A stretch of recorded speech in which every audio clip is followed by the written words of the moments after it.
नमस्ते श्री स्वामी समर्थ। तर आज होता गुरुवार, म्हणून माझी ताई माझ्या घरी येणार होती।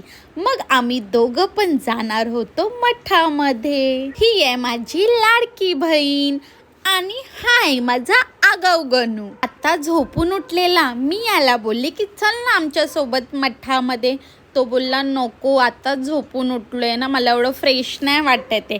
मी त्याला चहा दिली आणि आम्ही आलेलो या फुलवाली काकींकडे, कारण आम्हाला स्वामी समर्थांसाठी चाफा घ्यायचा होता।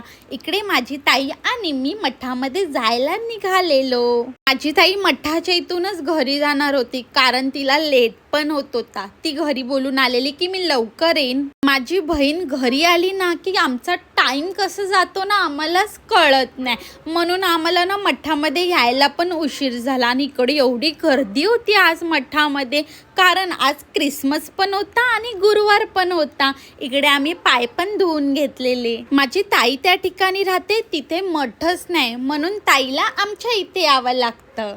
आज मठामध्ये गर्दी होती म्हणून ती लोक थोड्या लोकांना पाठवत होती। आणि इकडे आम्ही आल्याच्या नंतर त्यांनी आम्हाला थांबवलं। नंतर पुढची लोक गेल्याच्या नंतर आम्ही गेलो आणि स्वामींच्या इथे गेला की वाव, एवढं प्रसन्न वाटतं ना मनाला। मी विचार करते दर गुरुवारी येणार, पण ना काही ना काही काम येतं आणि मला जायलाच भेटत नाही।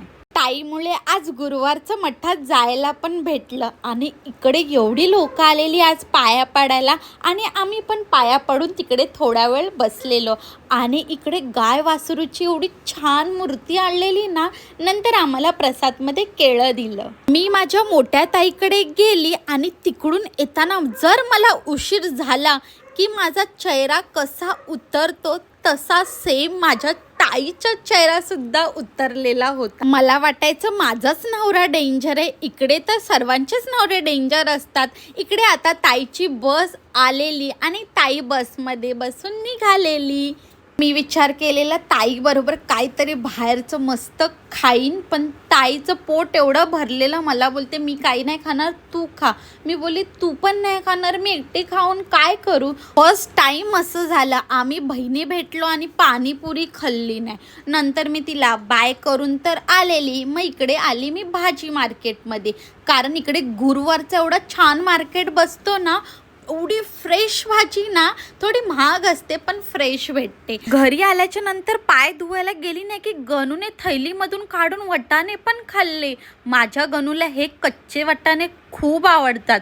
जर तुम्हाला पण असे कच्चे वटाणे खायला आवडत असेल तर नक्की कमेंट करून सांगा। भेटूया नेक्स्ट ब्लॉगमध्ये, बाय।